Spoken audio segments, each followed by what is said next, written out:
আসসালামু আলাইকুম রহমতুল্লাহ। সম্মানিত গ্রাহক, আপনারা কিভাবে দেখবেন রিচার্জে বা সব ক্ষেত্রে কীভাবে কত টাকা কমিশন পাচ্ছেন রিচার্জের কমিশন? তার জন্য আগে নিচে আপনারা এই থ্রি ডটে ক্লিক করবেন। করার পরে এখানে মেম্বারশিপ নামে যে অপশন আছে মেম্বারশিপে ক্লিক দিবেন।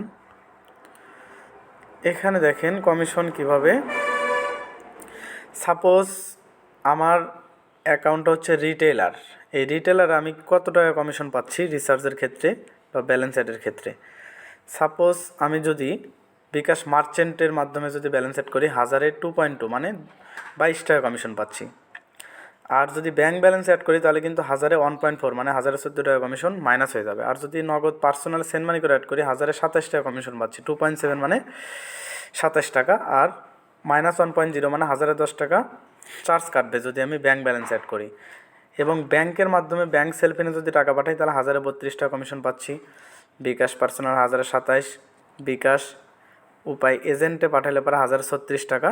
কিন্তু এজেন্টে পাঠালে 36 টাকা কমিশন পাবেন, ঠিক আছে, খরচ ক্যাশ আউট খরচ কিন্তু আপনার, এটা খেয়াল রাখবেন। নগদ এজেন্টেও 36 টাকা এবং ম্যানুয়াল অ্যাড ব্যালেন্স এটা হচ্ছে 24 টাকা, এটা পেজের জন্য। যাই হোক, এইভাবে কিন্তু আপনার কমিশন লিস্ট দেখতে পারবেন। মানে কমিশন লিস্টের হিসাবের সিস্টেম হচ্ছে প্রথমে যে সংখ্যাটা থাকবে যদি 1 থাকে তাহলে বুঝতে হবে 10 মানে 10-এর অধিক, 10 বা তার অধিক।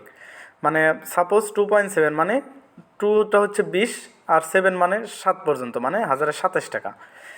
3.2 মানে 1000-এ 30-এর অধিক মানে 30, তারপর 2 আছে 3.0 যদি হইতো তাহলে 30 টাকা হইতো। 3.2 মানে 32 টাকা। এভাবে হিসাবগুলো অবশ্যই খেয়াল রাখবেন। আর ড্রাইভ ব্যালেন্সের ক্ষেত্রে যে কোনো সেক্টর থেকে অ্যাড করেন না কেন টোটাল ফ্রি 0 সব ব্যালেন্সেও টোটাল ফ্রি। আচ্ছা, এখন বিষয়টা হচ্ছে কীভাবে আপনি ভালো একটা লেভেলে যাবেন কমিশন বাড়ানোর জন্য। সাপোজ দেখেন আমি যদি ডিলারে যাই, এখানে কিন্তু সাপোজ আমি সেন্ড মানিটা একটা জিনিস খেয়াল রাখি, ব্যাঙ্ক আর হচ্ছে সেন্ড মানি। সাপোজ নগদ পার্সোনালে 1027 টাকা, ব্যাঙ্কে 32 টাকা। যদি আমি ডিলারে যাই সবগুলোই দেখেন বাড়তি, ব্যাঙ্কে 33 টাকা, নগদ পার্সোনাল ডিলারে যাই হোক 27 টাকায় আছে। আচ্ছা, সাপোজ আমি যদি ডিস্ট্রিবিউশন হাউসে যাই নগদ পার্সোনাল 28 টাকা, ব্যাঙ্কে 34 টাকা। সাপোজ আমি যদি সাব অ্যাডমিনে যাই সেই ক্ষেত্রে নগদে 29 টাকা, ব্যাঙ্কে 35 টাকা কিন্তু কমিশন পাবো। এরকম প্রত্যেকটা দেখেন কমিশন কিন্তু বাড়তি হয়ে গেছে।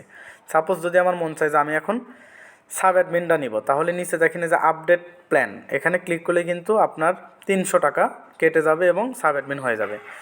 সাপোজ মেইন ডিস্ট্রিবিউটর, এখানে যাই হোক 1000 টাকা আপডেট প্ল্যান, 1000 টাকা দিয়ে মেইন ডিস্ট্রিবিউটর নেওয়া যাবে, এটার কমিশন আরও বেশি। বিকাশে সেন্ড মানি 1030 টাকা, ব্যাঙ্কে 36 টাকা, দেন সবগুলোই কিন্তু বাড়তি। এখানে 1000 টাকা চার্জ কাটবে, মেইন ব্যালেন্স থেকে কাটবে। আচ্ছা, সাপোজ আমি যদি আরেকটু কমের ভিতরে দেখি, সাপোজ ডিস্ট্রিবিউশন হাউস, এটা হচ্ছে 200 টাকা হলেই কিন্তু আপনারা আপডেট প্ল্যান করে ডিস্ট্রিবিউশন হাউস নিতে পারবেন।